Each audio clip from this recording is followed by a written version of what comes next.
Hola, muy buenas tardes familia, un saludo. Es que estaba escuchando aquí un ruidito que ha saltado. He dicho, vamos a apagarlo. Buenas tardes, están en la Casa de Pandora, soy Luis Palacios y vamos a empezar este magnífico directo de 4 horitas, pues de la mano ahora de Adrián García, que va a ser la primera persona que va a estar con nosotros. El secreto del Arca de la Alianza. Continuaremos con Fran Blanco y esta tecnología de descanso cuántico. Pasaremos luego, pues, con disciplina positiva y neuropsicoeducación. Vaya nombrecito. Bueno, pues eso, para educar a los peques, para que aprendan, bueno, más bien a los papás. Y esto es lo que tenemos para el día de hoy. Y luego a las 10 de la noche, pues entraremos en modo pandemia con Jaime Garrido y el abogado José Ortega. Pues nada, empezando ya el día de hoy, deciros que aquí arriba tenéis un enlace que lo pueden compartir en sus redes sociales, Telegram, WhatsApp. Pueden decir que estamos en vivo o si lo dejan ahí ya la gente lo verá viendo en diferido. Luego también salimos a la plataforma de Twitch, Caja de Pandora Vídeo. Es un enlace único, siempre es el mismo. Podían entrar 24 horas, tenemos el contenido allí puesto, funcionando, que es el mismo que está dentro de la web de la Caja de Pandora. Luego tenemos el Facebook, el grupo La Caja de Pandora, la fanpage de Luis Manuel Palacios, la fanpage de la Caja de Pandora /vídeo. Y actualmente se pueden suscribir y darle a la campanita a Matrix Pandora, Luis Palacios, Pandora Misterio, Pandora Salud y Caja de Pandora. Y dicho esto, vamos a saludar a mi amigo Adrián, que está ya en la zona de Málaga. ¿Qué tal, Adrián? ¿Cómo estás? Muy bien, Luis, ya con un calorcito importante por aquí. Se nota que el verano está entrando ya, definitivamente. ¿Cómo lo sabes, Piscina. Sí, Bueno, no he catado ninguna de las dos todavía, pero estoy deseando, la verdad. yo tengo aquí la piscina abajo y todavía porque la vi un poco el agua fría, digo, me voy a esperar un poquito que haga más calorcete. Entonces ya me meto, porque aquí estos días atrás no ha hecho todavía calor, de sudar. No. Era un fresquito todavía, hemos dicho, bueno, vamos a aguantar una semanita más y luego ya nos metemos. Adrián, el secreto del Arca de la Alianza, si nos montamos atrás, ¿qué sería? ¿Un objeto atlante? Bueno, no sé si lo podría afirmar de forma tan categórica. Lo que sí que diría es que muy probablemente procede de tecnología heredada de esa civilización raíz última, ¿no? Que en este caso pues sería Atlantis. Y que efectivamente pues el pueblo hebreo fue poseedor de esa tecnología y de ese objeto en un momento dado, ¿no? Objeto u objetos, porque quizás no fue una sola arca de la alianza, sino que hubieron más de una. Y bueno, hoy no nos vamos a dedicar a explicar teorías sobre dónde puede estar el arca, dónde fue a parar, si alguien la tiene escondida, si todavía continúa perdida, etcétera, etcétera, porque eso nos llevaría a otro programa, eso lo podemos hacer en otro programa. Hoy lo que pretendo entre hoy y el próximo día, porque ya sabéis que, bueno, tenemos una horita solo y es complicado en una hora poder abordarlo todo. Vamos a ir desvelando algunos de los misterios más importantes sobre el Arca de la Alianza que han estado pues, ocultos durante estos últimos miles de años. Yo creo que van a sorprender a propios de extraños, ¿no? Hay que decir que el Arca de la Alianza es un objeto que en la cultura pop, en la cultura popular, lo conocemos por las películas de Indiana Jones, sobre todo por la segunda, ¿no? Que se llama Indiana Jones y el Arca de la Alianza, y que en realidad es una película bastante formativa porque está muy bien documentada en el sentido bíblico, por decirlo así, y en los efectos que tiene el arca, la importancia que tiene a nivel histórico, etcétera, etcétera. Y bueno, de alguna de esas cosas hablaremos, tanto hoy como dentro de 15 días, pero me propongo, como siempre, enlazarlo con el tema de las matemáticas, que ya sabéis que es mi tema. Y bueno, pues vamos a través de todo el tema histórico y del tema de las matemáticas a descubrir algunos detalles muy importantes y al final, sobre todo, un secreto muy potente que además nos va a explicar el porqué del segundo nombre del Arca de la Alianza, porque se la llamaba el Arca de la Alianza, pero también se la llamaba el Arca de Yahvé, ¿no?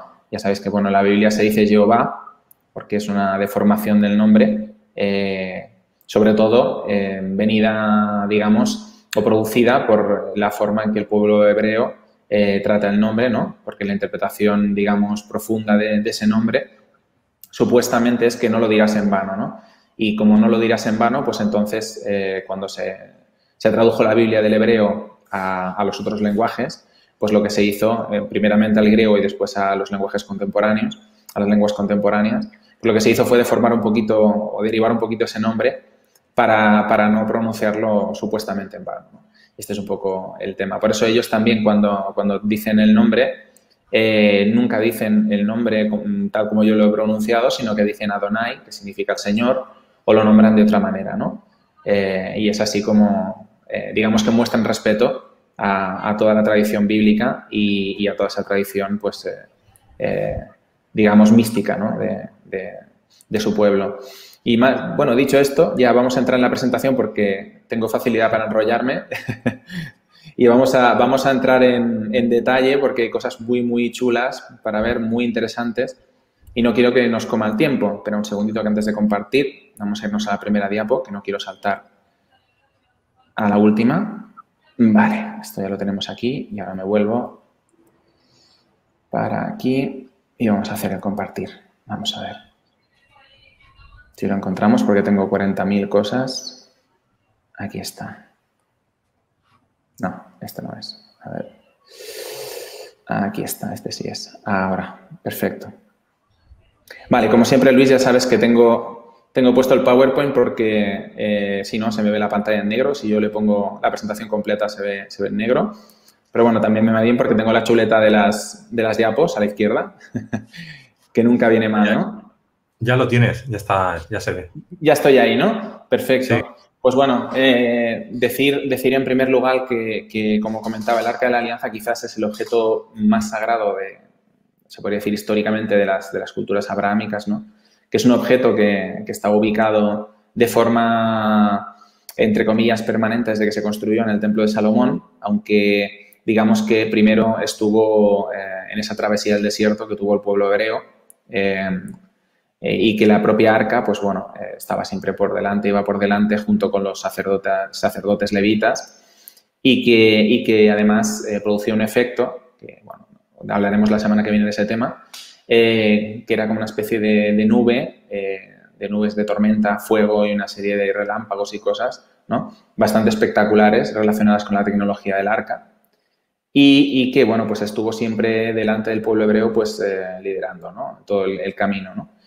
Y que digamos que en realidad la propia arca hace honor a su segundo nombre, ¿no? Como he dicho, que era el nombre del arca de Yahvé, porque en realidad en muchos casos en que se producía una manifestación pues del creador, ¿no? Tal como lo entiende el pueblo hebreo, pues en realidad el arca siempre estaba en medio de esos fenómenos, ¿no?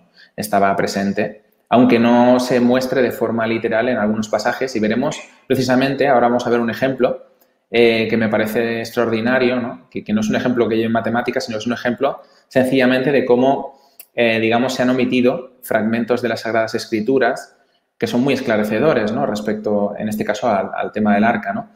Y vamos a hablar del episodio en que Josué está liderando al pueblo hebreo y lo que va a hacer es cruzar el río Jordán y va a utilizar el arca de la alianza para separar las aguas del río Jordán, ¿no? Entonces voy a leer el fragmento del libro de Josué y vamos a ir viendo porque es súper interesante.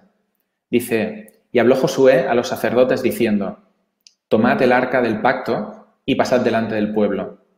Y ellos tomaron el arca del pacto y fueron delante del pueblo. Entonces Jehová dijo a Josué: desde este día comenzaré a engrandecerte delante de los ojos de todo Israel, para que entiendan que como estuve con Moisés, así estaré contigo. Bueno, aquí ya tenemos una primera pista, ¿no? Voy a poner una imagen que va a ser ilustrativa de la escena. Ya tenemos una primera pista de que hay una conexión entre Moisés, ¿no? Y Josué respecto a esa muestra de poder que Jehová, ¿no? Como dicen las Escrituras, le va a producir. Y fijémonos que, evidentemente, esta muestra de poder va asociada a la propia arca de la alianza, ¿no?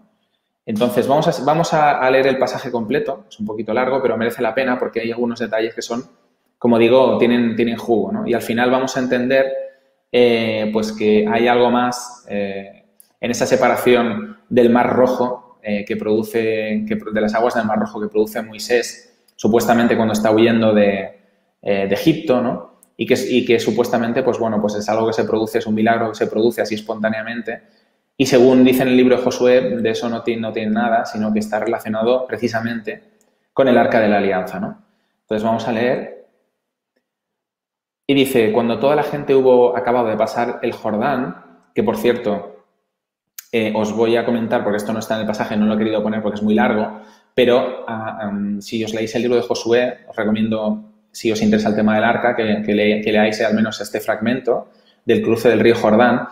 Y las instrucciones que Jehová, el Creador, que da al pueblo hebreo, a los sacerdotes levitas, de cómo tienen que llevar el arca, cómo tienen que ir por delante, dejando una distancia prudencial respecto al resto del pueblo hebreo y qué precauciones tienen que tomar. O sea, digamos que es muy interesante y muy esclarecedor también del poder del arca, ¿no? O sea, en todo momento tiene que haber una distancia entre el pueblo y el arca, porque el arca, pues bueno, es un objeto que en otros pasajes de otros libros, dentro de la propia Biblia, pues explica que fulmina a las personas, ¿no? Incluso, bueno, esta semana no lo comentaré tanto, pero dentro de 15 días lo hablaremos con más detalle. Hay un momento en que los filisteos toman el arca, vencen en batalla al pueblo hebreo, toman el arca y cuando se la llevan, digamos que tienen una serie de problemas bastante potentes, ¿no? Gente que enferma, gente que se le llena el cuerpo de tumores, etcétera, etcétera, pero todo muy sospechoso y muy relacionado con el poder del Arca de la Alianza, ¿no? Entonces, pues bueno, esto lo comento porque, como ya digo, en el propio libro de Josué explica muy bien los detalles, ¿no? Son las instrucciones que tendríamos hoy en día de manejo de un aparato tecnológico que tiene peligro, ¿no? Pues está explicado tal cual, es decir, cuidado, hay que mantener esta distancia, solo pueden llevar estas personas, que nadie se acerque y esto tiene que funcionar de la siguiente manera, ¿no? Y así es como les dan las instrucciones para cruzar el río Jordán. Entonces, una vez han cruzado el río Jordán, como dice aquí, Jehová habla a Josué y le dice, tomad del pueblo 12 hombres, uno de cada tribu, y mandadles diciendo, tomad de aquí, de medio del Jordán, del lugar donde están firmes los pies de los sacerdotes, 12 piedras, las cuales pasaréis con vosotros y levantadlas en el lugar donde habéis de pasar la noche. Entonces Josué llamó a los 12 hombres, a los cuales él había designado ante los hijos de Israel, uno de cada tribu. Y les dijo Josué, pasad delante del arca de Jehová, vuestro Dios, a la mitad del Jordán, y cada uno de vosotros tome una piedra sobre su hombro, conforme al número de las tribus de los hijos de Israel, para que esta sea señal entre vosotros, y cuando vuestros hijos pregunten a sus padres mañana, diciendo, ¿qué significan estas piedras? Les responderéis, que las aguas del Jordán fueron divididas delante del arca del pacto de Jehová, cuando ella pasó el Jordán. Las aguas del Jordán se dividieron y estas piedras servirán de monumento conmemorativo a los hijos de Israel para siempre. Fijémonos que aquí hay un tema importante, que es el de las piedras, que tiene que ver, bueno, pues digamos con lo que es la propia arca. Bueno, el próximo día lo acabaremos de explicar, pero sobre todo también fijado en el número 12, ¿no? Que son esas 12 tribus de Israel, y que luego veremos a qué remite, porque hay un dato matemático muy importante que además está relacionado con digamos, Aarón, que es el hermano de Moisés, que fue el primer sacerdote que gestionó el Arca de la Alianza y que además llevaba un peto muy especial, que luego veremos, y bueno, pues analizaremos por qué está relacionado con este número 12 y qué tiene que ver con todo esto, ¿no? Continúo leyendo. Dice, y los hijos de Israel lo hicieron así como Josué les mandó. Tomaron 12 piedras en medio del Jordán, como Jehová les había dicho a Josué, conforme al número de las tribus de Israel, y las pasaron al lugar donde acamparon y las levantaron allí. Josué también levantó 12 piedras en medio del Jordán, en el lugar donde estuvieron los pies de los sacerdotes que llevaba el arca del pacto y han estado allí hasta hoy, ¿no?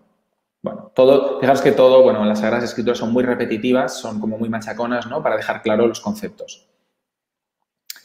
Dice, y los sacerdotes que llevaban el arca se pararon en medio del Jordán hasta que se hizo todo lo que Jehová había mandado a Josué que dijese al pueblo, conforme a todas las cosas que Moisés había mandado a Josué. Y el pueblo se dio prisa y pasó. Y cuando todo el pueblo acabó de pasar, también pasó el arca de Jehová y los sacerdotes en presencia del pueblo. También los hijos de Rubén, los hijos de Gad y la media tribu de Manasés pasaron armados delante de los hijos de Israel, según Moisés les había dicho. Como 40.000 hombres armados, listos para la guerra, pasaron hacia la llanura de Jericó delante de Jehová. El número 40, en este caso 40.000, es muy importante y también vamos a entender el por qué es un número que se repite constantemente, ¿no? Esos 40 años en el desierto, etcétera, etcétera, ¿no? Que luego aparece pues también en el libro de Génesis y en otros libros dentro de la propia Biblia, ¿no? Dice, en aquel día Jehová engrandeció a Josué a los ojos de todo Israel y le temieron como habían temido a Moisés todos los días de su vida. Ojo que esto es importante, ¿no? O sea, estamos asociando la figura de Moisés al Arca de la Alianza y se asocia la figura de Josué al Arca de la Alianza. Existen precauciones muy grandes a la hora de, digamos, de gestionar el tema del Arca y está diciendo que el pueblo de Israel le temió, es decir, que es que le respetaba porque le temía, ¿vale? Y eso tiene que ver con la demostración de poder que hizo Jehová a través del Arca de la Alianza, separando el río Jordán, ¿vale? Y otras demostraciones que iba haciendo con el arca. Dice, luego Jehová habló a Josué diciendo, manda a los sacerdotes que llevan el arca del testimonio que suban del Jordán. Y Josué mandó a los sacerdotes diciendo, subid del Jordán. Y aconteció que cuando los sacerdotes que llevaban el arca del pacto de Jehová subieron de en medio del Jordán y las plantas de los pies de los sacerdotes estuvieron en lugar seco, las aguas del Jordán se volvieron a su lugar corriendo como antes sobre todos sus bordes. Y el pueblo subió del Jordán el día 10 del mes primero y acamparon en Gilgal, al lado oriental de Jericó. Vemos aquí que aparece otra vez el número 10, como he comentado, el número 10 también es importante, muy importante, en la tradición hebrea, porque en este caso, pues asociado al arca, como he dicho, pues dentro del arca estaban, o no sé si lo he comentado, te lo he comentado a ti antes fuera de antena, Luis, estaban los 10 mandamientos, esas 2 tablillas, ¿no?, que poseían los mandamientos de Jehová, de Yahvé, que, bueno, pues le fueron mandados en el monte Sinaí. Y ese número 10 también representa, a nivel cabalístico, el árbol de la vida, con las 10 séfiras. Y entonces es como digo, bueno, pues muy importante porque aquí lo están igual que el número 12 y el número 40, pues están destacando, ¿no? Y continúo. Dice, Josué erigió en Gilgal las 12 piedras que habían traído del Jordán, otra vez el número 12. Y habló a los hijos de Israel diciendo, cuando mañana preguntaren vuestros hijos a sus padres y dijeren, ¿qué significan estas piedras? Fijaros que ya lo han dicho una vez, pero lo vuelven a repetir, lo que decía es muy machacón. Declararéis a vuestros hijos diciendo, y ahora viene la parte importante, dice, Israel pasó en seco por este Jordán. Y dice, porque Jehová vuestro Dios secó las aguas del Jordán delante de vosotros hasta que habíais pasado a la manera que Jehová vuestro Dios lo había hecho en el Mar Rojo, el cual secó delante de nosotros hasta que pasamos. Es decir, vale, y aquí está el enlace, cuando las aguas del río Jordán se separaron, perdón, del Mar Rojo se separaron, Moisés tenía consigo el Arca de la Alianza, ¿no? Y fijémonos un detalle que he leído, no sé si os habéis percatado, que es que dice que los sacerdotes levitas que llevaban el arca estaban en medio del río Jordán. Es decir, era como que estaba produciendo una especie de campo de fuerza, ¿no? Y estaba separando el río Jordán y en el momento en que ellos salen es cuando empieza a recuperar su curso normal el río Jordán, ¿no?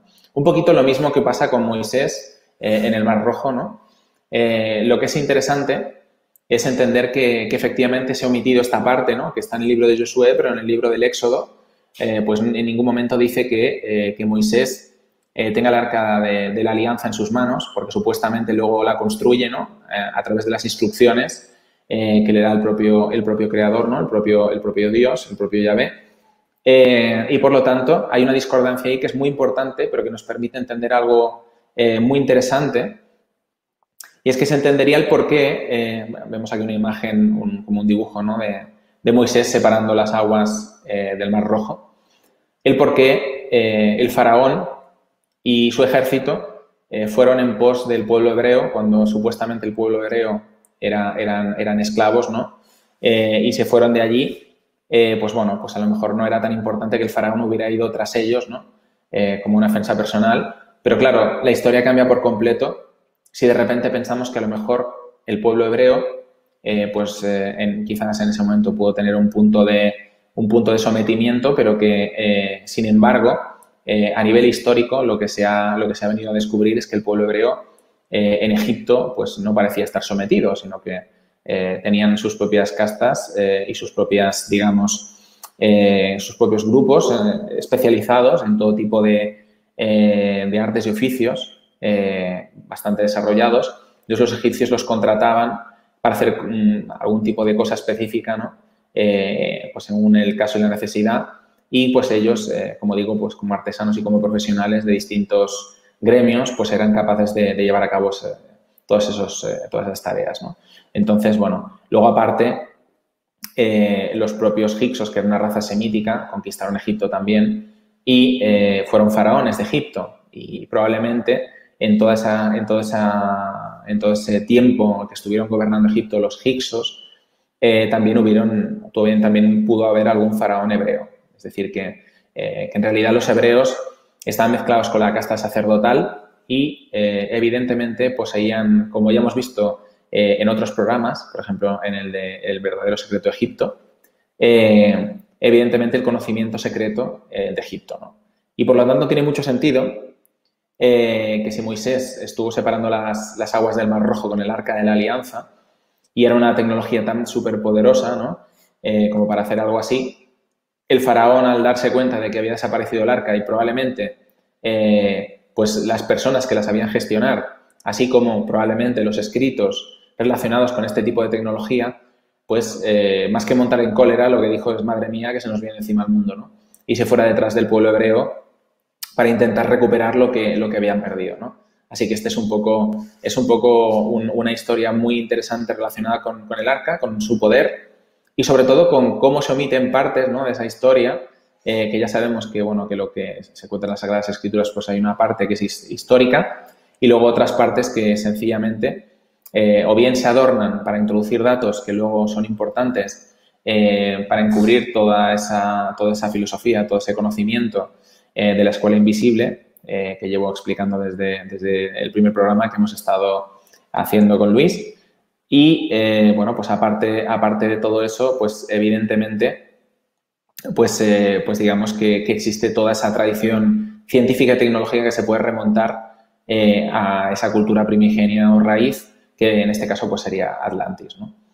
Y bueno, pues aquí tenemos otra imagen ilustrativa, ¿no?, de supuestamente cuando los egipcios, ¿no?, junto con el faraón, pues son engullidos por las aguas del Mar Rojo, porque Moisés, pues bueno, pues en este caso hace que vuelvan a fluir, ¿no? O sea, que en este caso, pues si nos remitimos al ejemplo del río Jordán con Josué, pues lo que ocurre es que sencillamente lo que hacen es retirar el Arca de la Alianza, ¿no? Y estos que llegan rezagados, de golpe y porrazo se encuentran enganchados en medio del Mar Rojo, ¿no? Y ahora vamos a comentar otro tema que también es muy importante, como he dicho, fundamental para comprender los misterios del arca, y es digamos, lo que tiene relación con el hermano de Moisés, Aarón, que fue, digamos, el designado para gestionar el Arca de la Alianza, porque el propio Moisés no la gestionaba directamente, aunque él fuera el pastor del pueblo hebreo, realmente él no era el que estaba gestionando esa Arca de la Alianza, ¿no?, por el motivo que fuera. Entonces, Aarón llevaba un objeto muy importante, en esta imagen que tenemos aquí que se puede apreciar el Arca de la Alianza encima de una especie de pedestal. Hay como una lona detrás de distintos colores, de 3 colores, que es una lona que representa, digamos, la tienda principal digamos, todo ese éxodo del pueblo hebreo a través del desierto, y a esta tienda se le llamaba el tabernáculo, ¿vale? El tabernáculo fue el primer lugar donde estuvo reposando el Arca de la Alianza, y no era un lugar fijo, puesto que el pueblo hebreo pues, se iba moviendo por el desierto, pero fue el primer lugar donde estuvo el Arca, ¿no? Y aquí vemos postrados de rodillas a Moisés a la izquierda y a Aarón a la derecha, y Aarón lleva este objeto curioso en la espalda, que ahora vamos a ver que es, como siempre, una pista importante para entender de dónde viene todo esto y cómo se relaciona con las matemáticas que explican el secreto del Arca de la Alianza, que vamos a acabar de desvelar la semana que viene, ¿no? Perdón, dentro de 15 días. Entonces, fijaros que este peto que hemos visto colgado de la espalda de Aarón, y esto es una reproducción, digamos, un dibujo de una reproducción que existe en el Museo de Jerusalén, ¿vale?, sobre este peto de Aarón. es que tiene 12, digamos, como si fueran 12 gemas encastadas, ¿vale? Voy a ampliar un poquito, un poquito mal aquí porque es un dibujo. Fijaros que son esas 12 gemas y nos está remitiendo a un misterio que vimos hace unos cuantos programas, que es ese triángulo isíaco, ¿verdad? Que viene también de Egipto y que viene de otras culturas, que ya sabemos que también lo conocían los hindús, también lo conocían los chinos, etcétera, etcétera. Es decir, es un conocimiento que está, digamos, un conocimiento científico, matemático en este caso, que fue distribuido por todo el mundo y que en este caso, pues el triángulo nos está representando 3 figuras mitológicas. En este caso tenemos a Osiris, que es el dios padre, ¿vale? El dios del sol. Isis, que es la diosa madre, que es la diosa lunar, ¿vale? De los misterios. Y finalmente Horus, que es el hijo de los dos. Y entonces, digamos que el lado que representa a Osiris de ese triángulo vale 3, el lado que representa a Isis vale 4 y el lado que representa a Horus vale 5, ¿vale? Que sería la hipotenusa del triángulo, o como le llamaban los hindús, que yo también a veces la denomino así para que nadie se confunda, que es como la diagonal del triángulo, ¿vale? Porque es el lado más largo. Entonces, si sumamos, digamos, la longitud de esos 3 lados del triángulo, 3 más 4 más 5, obtenemos el número 12, ¿vale? El número 12 que está aludiendo a esas 12 tribus de Israel. Y si queremos ver más claro, porque si nos fijamos, es como ver el peto y dices, oye, pero ¿cómo encaja este triángulo aquí en el peto, no? Pues es muy fácil y además súper interesante de ver. Nosotros ampliamos ese peto y nos fijamos que yo puedo coger cada una de esas gemas encastadas en el peto. Vamos a ver si lo centro, la imagen. Vamos a ver, lo vamos por aquí. Sí. Vale. Y vamos a ver que corresponde perfectamente con la diagonal de los rectángulos de las gemas encastadas. O sea, es un encaje perfecto. Es decir, cada una de las gemas de ese peto nos está explicando cómo funciona el triángulo isíaco. Si lo veis, en realidad son 2 triángulos isíacos que han sido solapados uno con el otro y forman el rectángulo, ¿no? Pero son exactamente esas longitudes, 3, 4 y 5, ¿vale? Entonces, podríamos decir que el objeto en sí mismo es muy interesante porque es un objeto que es recurrente. Es decir, el propio peto ya te está hablando de este triángulo a través del número 12 y al mismo tiempo tenemos la recurrencia en cada una de las 12 gemas y en este caso sí vemos la forma del triángulo o del doble triángulo a través del rectángulo, ¿no? Así que, bueno, que tenemos... ¿por qué tenemos esto, no? Esa es la gran cuestión. Pues lo tenemos, por algo que también he explicado en 2 programas, porque en realidad esos 3 dioses egipcios no son más que distintas facetas de ese mismo creador, de esa misma figura que digamos que está detrás de la construcción del código matemático de todo lo que es y que sencillamente, pues bueno, pues esas 3 facetas se muestran a través de ese triángulo, ¿no? A través del padre, la madre y de Horus, que es el hijo de los dos, que es como ese objeto trinitario, ¿no? Ese sería el equivalente a Jesucristo, que es el que representa lo mejor, ¿no? La fusión perfecta entre las 2 naturalezas, ¿no? Que como ya sabéis hemos hablado en 2 programas, pues del cubo y la esfera, que luego en el próximo programa lo volveremos a asociar con este secreto del Arca de la Alianza. Y que, por lo tanto, la figura masculina representa la esfera, la figura femenina el cubo, y que Horus sería el encaje entre esas 2 figuras, ¿no? Vamos a profundizar un poquito más en todo esto, pero antes vamos a ver un detalle muy importante, es pequeño, pero es un detalle muy interesante, sobre el nombre de Aarón, que es el portador del peto, ¿no? Porque justamente Aarón básicamente es el nombre del arca, Harún, ¿vale? El arca de la alianza, que es Harún Jabarit, que significa arca de la alianza, ¿vale? Y si nos fijamos aquí que tenemos los 2 nombres en hebreo, fijaros que es Aleph, Reish, Bab, Nun, ¿vale? Estas son las 4 letras de Harún, que es la primera parte de arca de la alianza, ¿vale? Y el nombre de Aarón, que tiene esas mismas letras con esta letra aquí en medio, que es una letra G, que es como que está encastada, ¿vale? Y por lo tanto, lo que nos está diciendo es que Aarón, ¿vale? Está asociado de forma intrínseca a la propia arca de la alianza, ¿vale? Es decir, que es algo que está ahí, fijado, y que es lógico, entonces, siguiendo la historia, que sea Aarón el que gestiona el arca y no Moisés. Aunque el propio Moisés, como ya vimos en otro programa, está asociado a todo este misterio porque el nombre en hebreo de Moisés, que no lo he puesto aquí, dentro de 15 días lo pondré para que lo veamos más claro, que es Moshe, suma 345, que es este 3, 4, 5 de este triángulo isíaco que vemos aquí. Por lo tanto, ambos están, sus nombres están intrínsecamente ligados a todo este misterio matemático, como siempre ocurre en todo este ámbito de la ciencia secreta de la escuela invisible, que ya venimos viendo desde hace bastantes programas, ¿no? Todo esto que os estoy explicando lo tenéis muchísimo más detallado en mi libro, La revelación de la unidad. Ya sé que muchos lo tenéis, a lo mejor no habéis llegado al capítulo o sí, pero en el capítulo 12 hay una explicación súper avanzada de todo esto, con todo lo que estoy comentando y cosas mucho más jugosas, ¿vale? O detallitos que a lo mejor aquí no me da tiempo de comentar porque es que el espacio, si no, tendríamos que estar haciendo no sé cuántos programas solo de un tema, ¿no? Y tampoco es el objetivo, ¿no? Lo importante es que podamos ver, que podamos seguir avanzando y ver cuáles son estos detalles que hacen que toda esta ciencia secreta, ¿no? Que toda esta tecnología oculta, pues nos esté remitiendo al pasado y que en realidad, en el fondo, nos pueda ayudar a ir hacia el futuro, ¿no? A entender mejor lo que puede venir más adelante.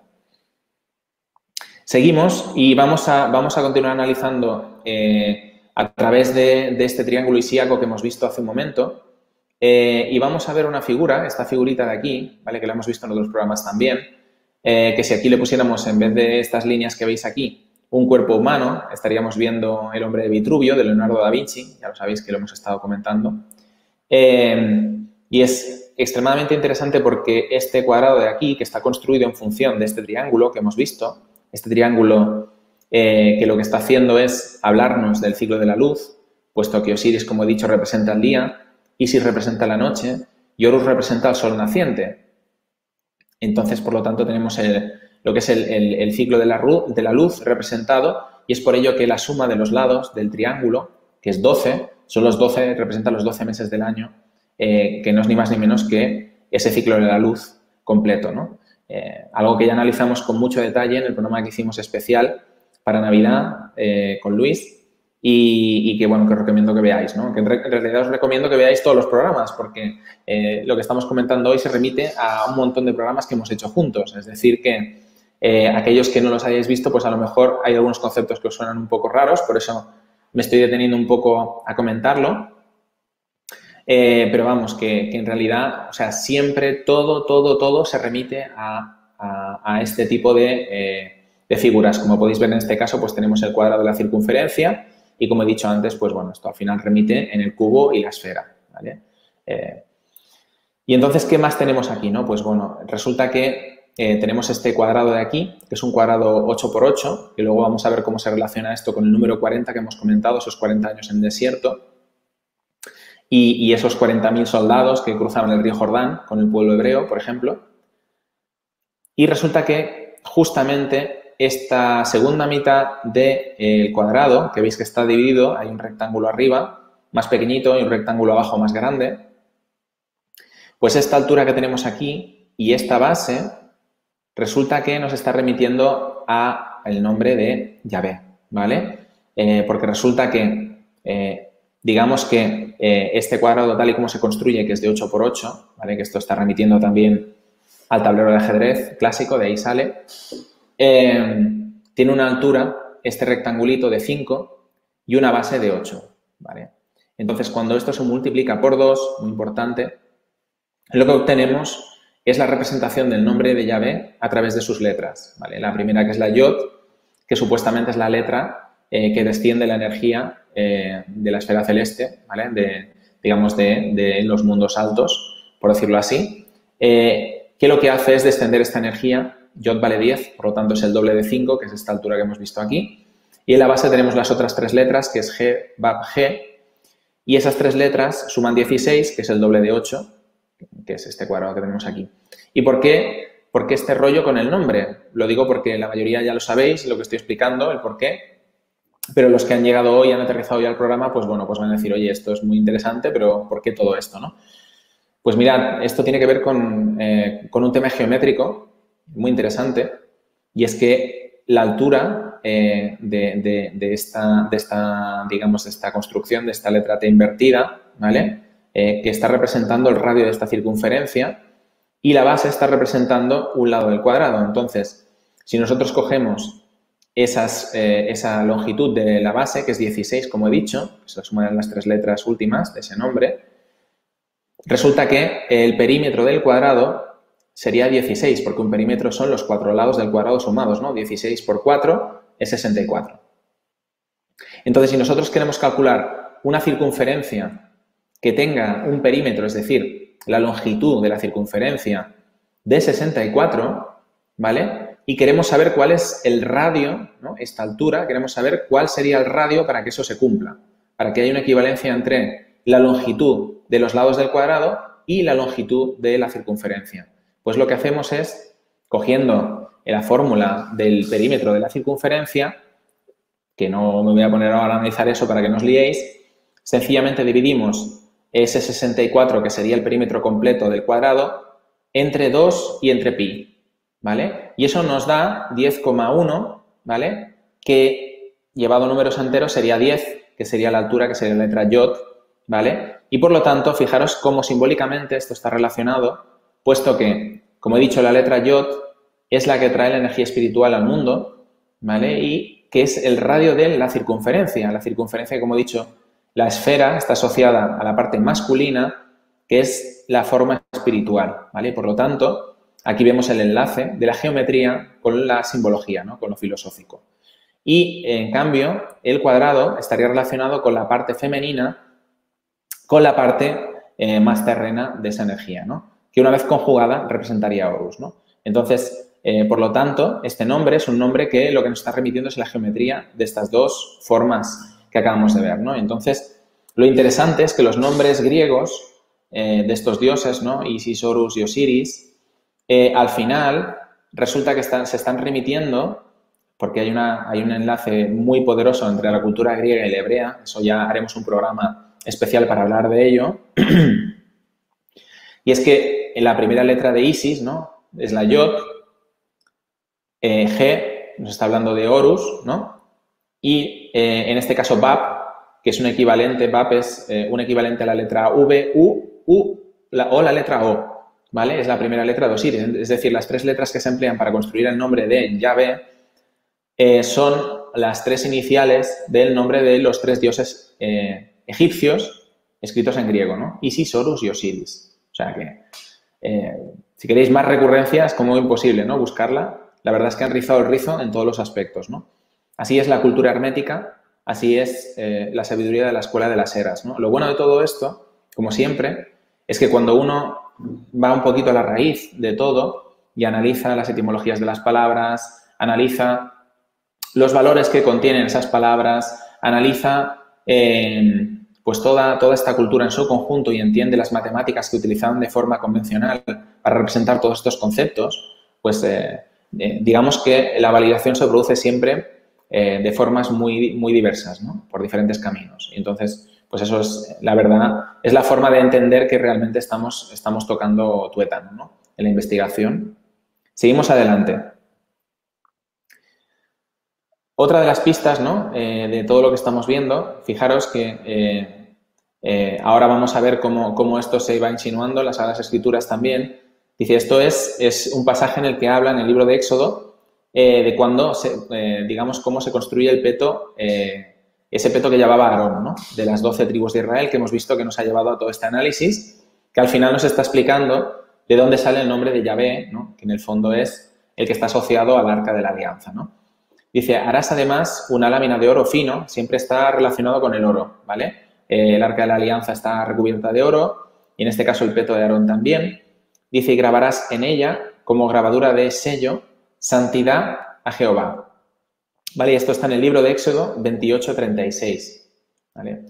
Aquí voy a explicar que a nivel de la escuela de las eras, de la escuela invisible, del hermetismo, el número 36 está asociado al sol, mientras que el número 28 está asociado a la luna, ¿vale? A los ciclos lunares. Lógicamente ya sabéis que los ciclos lunares son de 28 días, lo mismo que los ciclos menstruales de las mujeres acostumbran a estar sincronizados al ciclo lunar, De ahí también una de las múltiples formas de asociar, digamos, ese conocimiento oculto, ¿no?, con la figura femenina.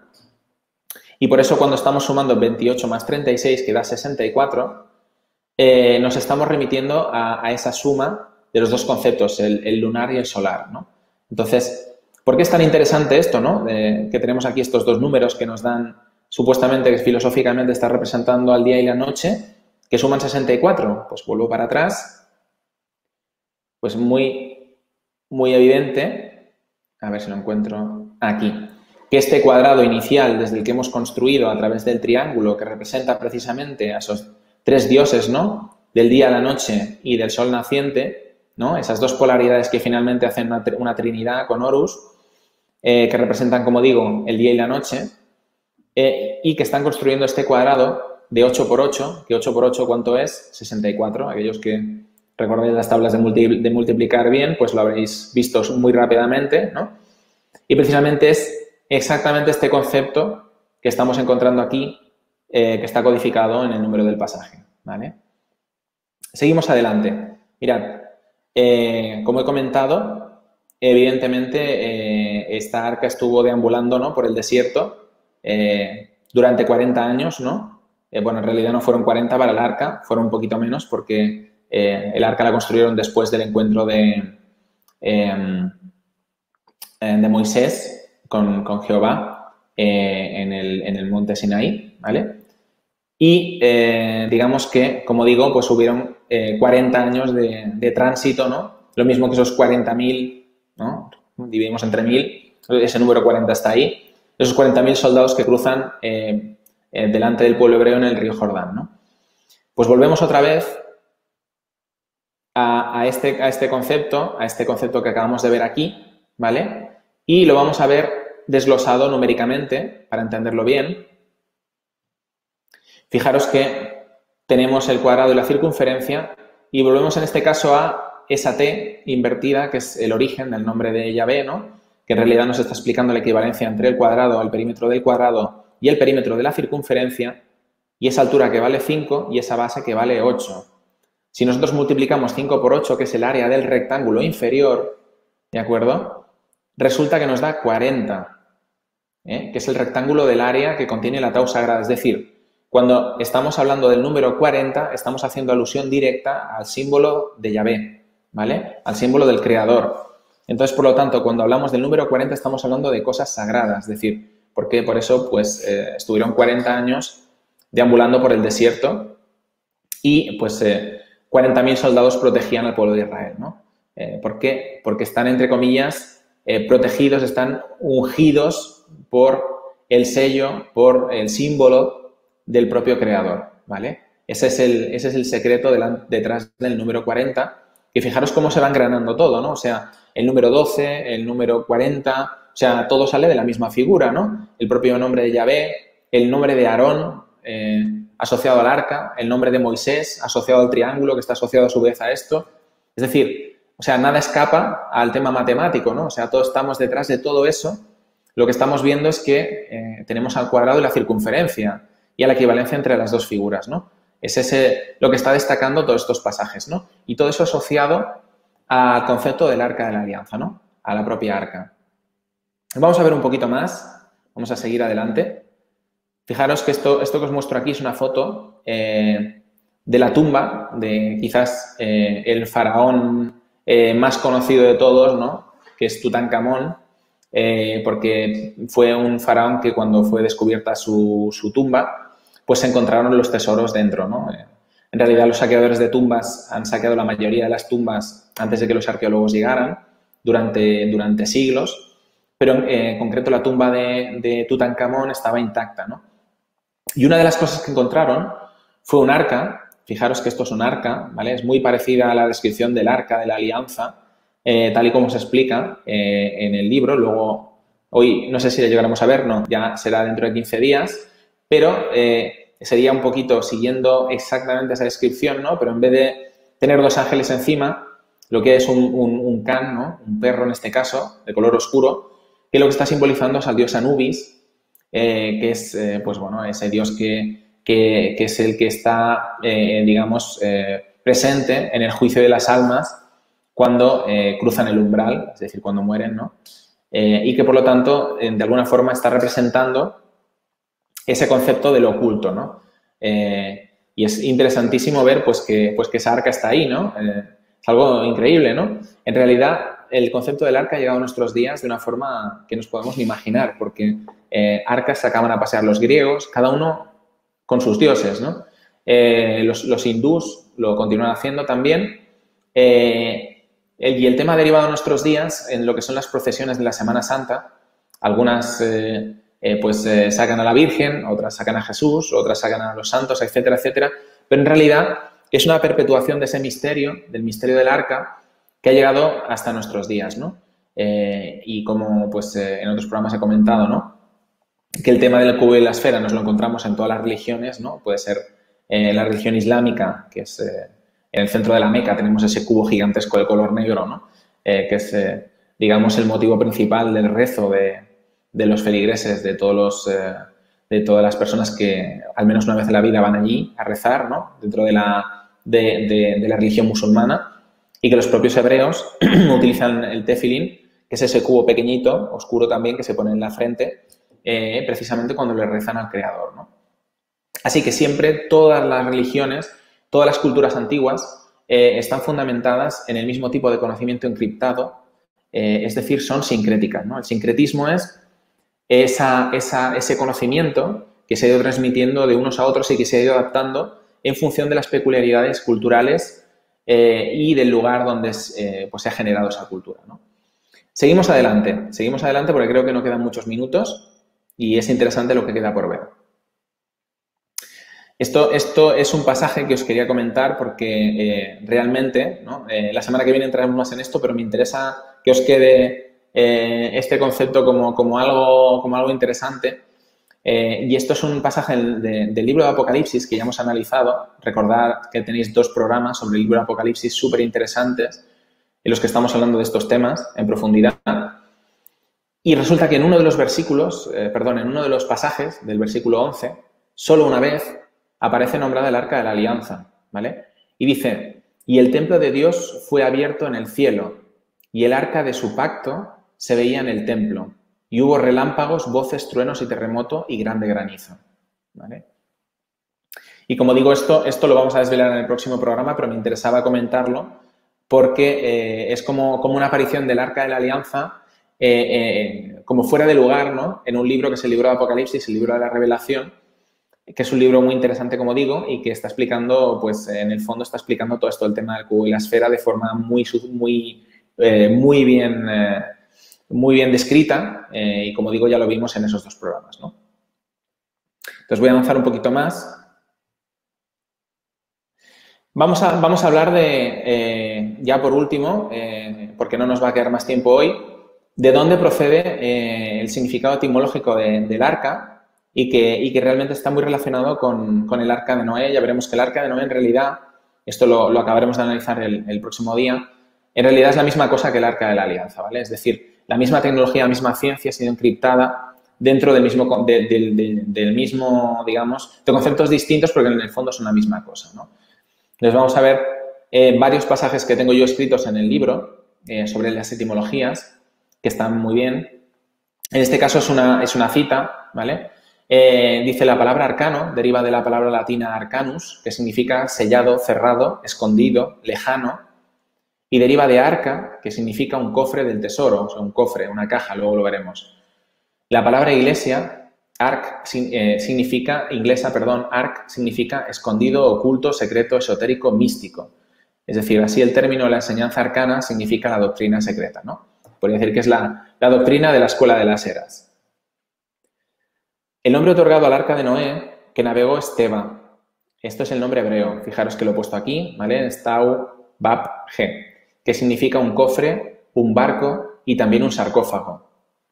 De ello, se supone que Tebas tomó su nombre, la capital del Imperio Medio y del Imperio Nuevo de Egipto, ¿vale? Pero es muy importante, o sea, estamos hablando que la capital de Egipto se llamaba Tebas, ¿vale? Es decir, el nombre del arca de Noé, y como os he dicho, el concepto del arca de Noé es un asimilado del concepto del arca de la alianza. Entonces vamos a ver cómo se denominaba en griego, ¿no? El arca de Noé. El arca de Noé, dice, se denomina con el mismo nombre griego que es Tibos o Tibe. Vemos que, como digo, el sincretismo, ese mismo concepto se va llevando de una cultura a otra, ¿no? Más interesante todavía, la denominación hebrea y griega está relacionada con la denominación egipcia para caja, de Bet, que si lo leemos al revés, vemos que sería Tebet, y hemos visto que Teba era el nombre en hebreo y Tibos o Teba era el nombre en griego. Es decir, que tenemos una transliteración invertida en egipcio de la misma palabra para caja, ¿vale? Ya hemos dicho que Teba significaba caja, otras cosas, pero uno de los significados principales era caja. Y el arca del pacto tiene el nombre de Aarón, esto lo hemos visto, ¿no? Lo que significa una caja, literalmente, un sarcófago o un cofre.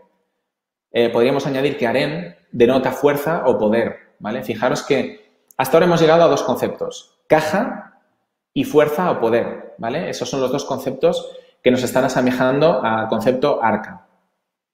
Finalmente, y ya para acabar hoy, porque creo que nos quedan 5 minutitos, vamos a acabar de ver algunas palabras que derivan de arca en griego y que veremos conceptos que están relacionados y que la semana que viene vamos a acabar de engranar con todo lo que estoy explicando hoy, ¿no? Con todo el tema matemático, filosófico, con todo el tema oculto, ¿no? Con todo el tema hermético que está detrás de lo que es el arca, ¿no?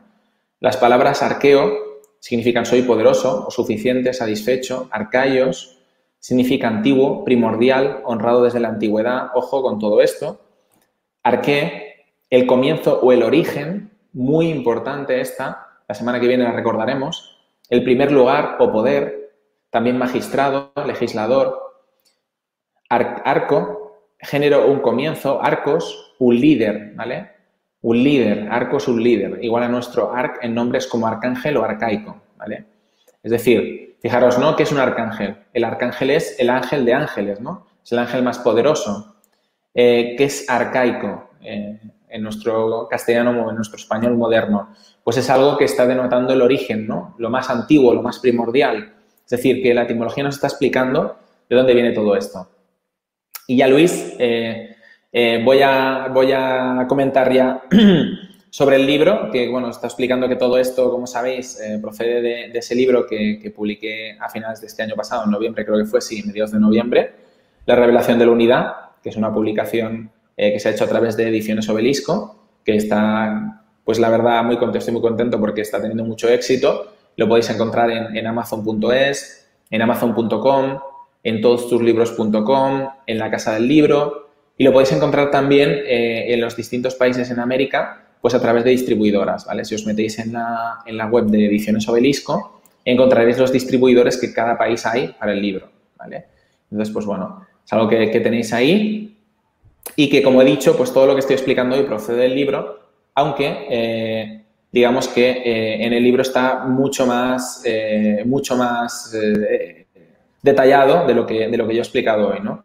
Entramos en muchos más detallitos porque al final pues tiene mucho más espacio para poder trabajarlo, ¿no? No sé si por ahí alguna pregunta, ¿da tiempo de alguna pregunta, Luis? No, antes que quiero hablar yo un momento que la gente que entre en aulaspandora.com, si busca autor, en este caso Adrián García, tenemos estas 4 formaciones, bueno, 3 formaciones y lo otro son mentorías. Tenemos la formación online de Matemáticas Áureas, Crisálida y Crisálida con 4 módulos de mentoría y las mentorías aparte. Lo digo porque si entráis también en la descripción del vídeo, en la pestaña de ver más, ahí también tenéis los datos de Adrián, tanto para todos sus datos como también para entrar a la formación. Pero deciros que aquí, como estáis viendo, tenéis un signo de WhatsApp. Ahí podéis poneros en contacto con Caja de Pandora, en este caso con Iván, para decir si tenéis algún problema a la hora de formular el pago o la página web se ha quedado chutada o queréis información, pues tenéis eso. Y luego cuando entréis, a la hora de poder comprar, para América y Europa hay 2 sistemas de tarjeta de crédito y un sistema PayPal. Y luego para Europa, pues también se puede mandar de transferencia bancaria. Solo en Europa. Lo digo para que ya que quede claro. Y ya dicho esto, pues ya la semana que viene, pues con Adrián, pues a ver si se anima y hace 2 horas seguidas. 15 días, Luis. Hombre, la semana que viene es Nadia. Sí, exacto, exacto. Yo la semana que viene no, dentro de 15 días. Animarme a hacer 2 horas, hombre, de 5 a 7 yo creo que se podría estirar si el bebé aguanta. Bueno, lo O digo por lo para el menos, tema de las sí, preguntas, para que nos dé tiempo de preguntarte cosas.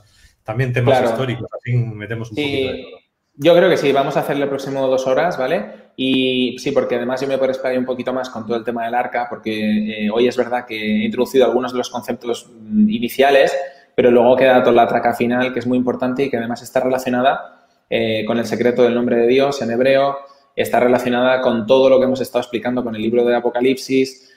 O sea, es un secreto potentísimo que no os podéis perder, así que bueno, dentro de 15 días os esperamos aquí y ya veréis que lo vais a disfrutar de verdad. Pues muchas gracias, Adrián. Nos vemos de aquí a 15 días. Muy bien, Luis. Muchas gracias a ti y a todos los que nos han seguido y nos están viendo y los que nos van a ver. Y nos vemos en 15 días. Un abrazo. Hasta luego, Adrián.